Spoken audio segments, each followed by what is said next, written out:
예, 예, 반갑습니다. 여기서 뵙게 돼서 반갑습니다. 뭐 김성환 선생님이 여러 가지 재밌는 얘기를 많이 해주셔가지고 저도 사실은 출신이 전북입니다. 전북 교육감님이신데 제가 중학교까지 전주에서 다녔어요. 그래서 전북 출신입니다. 그래서 이제 저한테 종북이라고 하면 저도 전북이다 이렇게 얘기하려고 준비를 했는데 이번 선거에서 뭐 종북 논쟁은 없었습니다. 그래서 잘 넘어갔습니다. 그리고 이제 저는 지금 초선이라고 말씀했는데 이제 처음 돼가지고 김성환 선생님도 처음 아마 되실 때는 여러 가지 의회에 초대를 받아가지고 했는데 저도 좀 그렇게 됐습니다. 그래가지고 아직도 교수티를 잘 많이 못 벗었어요. 그리고 또 제가 사실은 뭐 여러분들을 이제 2월까지는 아마 여기서 그러실 거예요. 지금 사실은 6.4 지방선거가 특히 교육감으로서는 굉장히 의외의 선거 결과가 나온 겁니다. 왜냐하면 2월까지는 거의 뭐 당선 가능성이 제로다 이런 상황이 있습니다. 더구나 보궐로 들어왔잖아요. 현직 교육감, 문교육감께서 보궐로 들어왔고 또 이제 현직이고 그런 상황에서 뭐 당선 가능성은 제로였습니다. 그래가지고 당선 가능성이 적었던 만큼 유력한 후보를 찾아서 저희가 엄청나게 노력을 했습니다. 이전에 장관 출신, 대학 총장 출신 분들을 찾아가지고 유력한 후보를 해야 그나마 당선 가능성이 있지 않겠어요.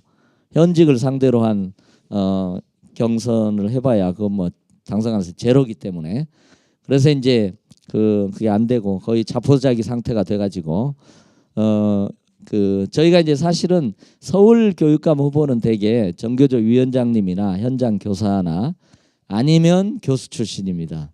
근데 교수 출신은 대개 사실 김성환 선생님도 그렇고 저희도 이제 민교협이라고 교수단체 민주화를 위한 전국교수협의회가 있어요. 교수단체가 있는데 거기에 김상곤 교육감, 강동희 교육감도 다 민교협 출신입니다. 그래서 저희도 제가 마침 직전 의장이었어요. 그래서 제가 초대를 받아서 전혀 예상하지 않게 4%에서 40%까지 비약적인 성장을 해가지고 아무도 예상하지 않았던 당선을 됐는데 제가 이제 주요한 선거 전략이 박원순 유력한 박원순 시장 편승 전략이었습니다. 그래서 박원순 시장의 동선을 따라서 우연히 마주친 것처럼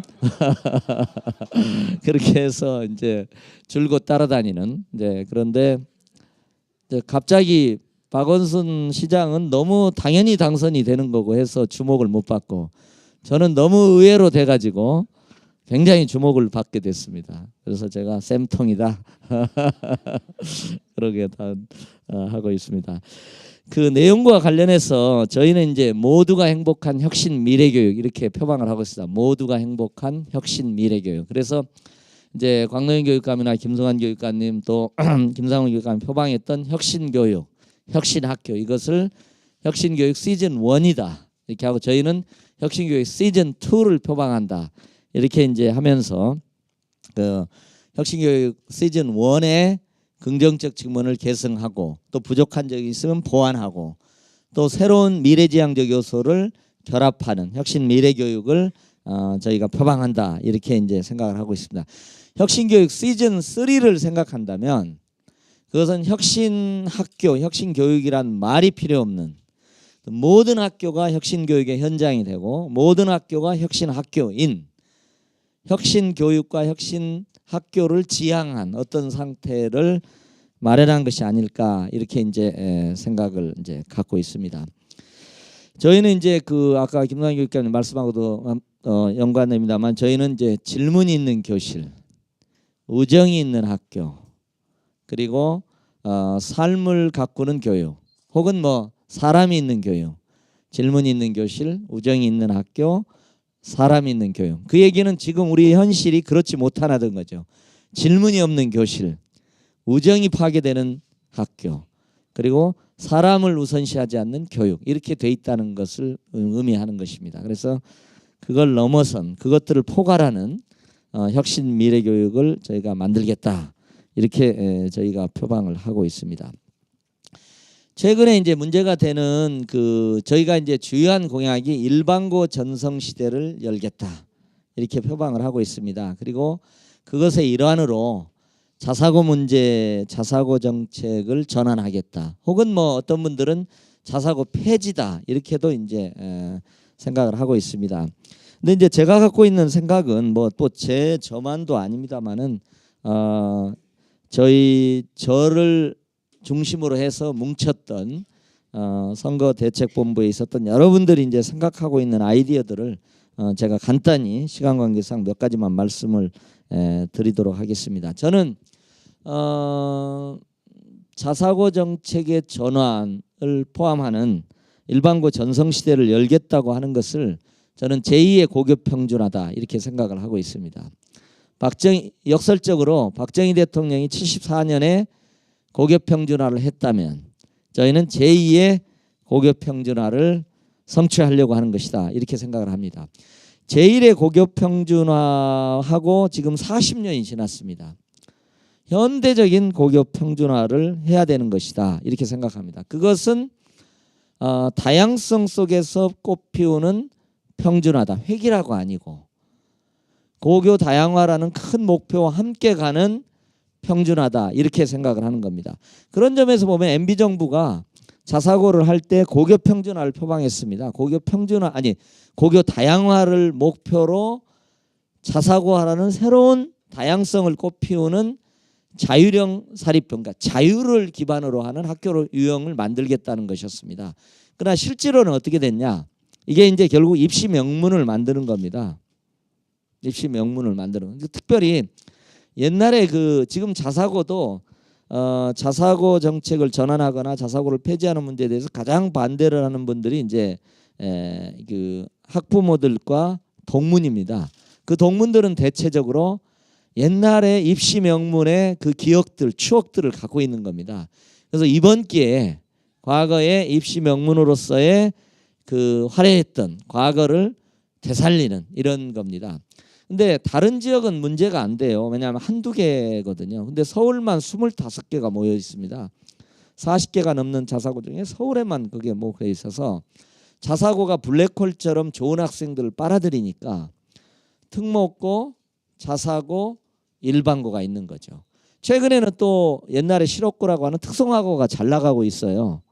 그러다 보니까 이제 특목고, 자사고, 특성화고가 좋은 학생들 다 빨아들이고 남는 학생이 일반고에 몰려 있는 겁니다. 그래서 저희는 이제 이렇게 생각을 하고 있습니다. 자사고를 폐지하는 게 아니고 자사고와 일반고가 동일한 지형에서 지평에서 다양한 고등학교를 만들기 위한 경쟁을 하자. 이렇게 저는 생각을 이제 하게 되는 거죠. 그래서 저희는 자사고만큼 자율적인 일반고한테 대대적인 자사고만큼의 교과과정 편성의 자율권을 되돌려 주려고 하는 겁니다. 그게 이제 하나의 측면이고, 자사고는 선발학교라 기대지 말고 말하자면 동일한 기반 위에서 다양한 학교를 위해서 뭐 미션스쿨이다, 가톨릭 이념에 기초하고 있다, 혹은 뭐 특정한 의미에 있어서 뭐 문예체 교육을 특성화하겠다, 자기의 다양성을 꽃피우는 자사고, 그러니까 원래의 자율형 사립고, 자유를 꽃피우고 그것을 기반으로 다양성을 꽃피우는 개성 있는 그런 자사고가 되도록 만드는 게 목적인 거죠. 그래서 저희는 이제 중요하게 단항하려고 하는 게 자사고의 선발권의 대대적인 전환을 하려고 합니다. 그러니까 우수 학생을 뽑아서 선발학교에 기대어서 말하자면 하는 게 아니라 일반고와 자사고가 교육역과 교육력의 제고를 위해서 경쟁하는 그런 상태를 만드는 것이 저희가 제안하고 있는 것이다. 그러니까 자사고와 어떻게 보면 일반고의 그 차이가 지향되는 어떻게 보면 상태를 만드는 것이라고도 얘기할 수 있는 거죠. 사실 엄밀하게 얘기하면 저희가 자사고의 폐지 권한이 있지는 않아요. 왜냐하면 그것은 법적 제도단 말이에요.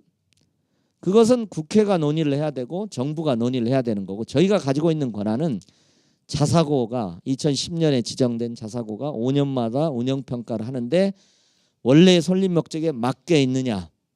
저희가 운영평가를 하는 겁니다. 잘못됐다. 13개 다 취소할 수도 있는 거죠. 전면 취소할 수도 있는 거죠. 선별 취소도 물론 뭐 가능할 수도 있겠죠. 그렇게 취소를 할 수 있는 겁니다.